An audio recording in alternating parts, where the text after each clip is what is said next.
বন্ধুরা, চলে আসলাম আবার আমার রান্নাঘরের রেসিপি নিয়ে।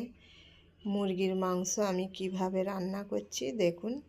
এইভাবে রান্না করলে ভালো লাগে। মাংসর মধ্যে অল্প লেবুর রস দেবো,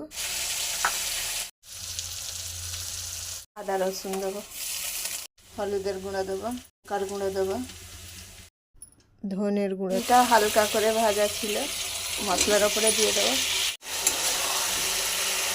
আলুটা আগে থাকতে লাল করেছিলাম, মাংসের ওপরে দিয়ে দেবো। এইভাবে যদি মুরগির মাংস রান্না করা যায়, বিয়ে বাড়ির মতন লাগবে খেতে। এটা প্রথম থেকে শেষ পর্যন্ত দেখবেন।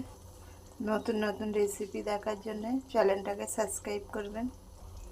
ভালো লাগলে একটা লাইক করবেন। রান্নাটা রেডি হয়ে গেল। মুরগির মাংস এইভাবে রান্না করলে খেতে খুব ভালো হয়, আর কত সুন্দর কালার আসে।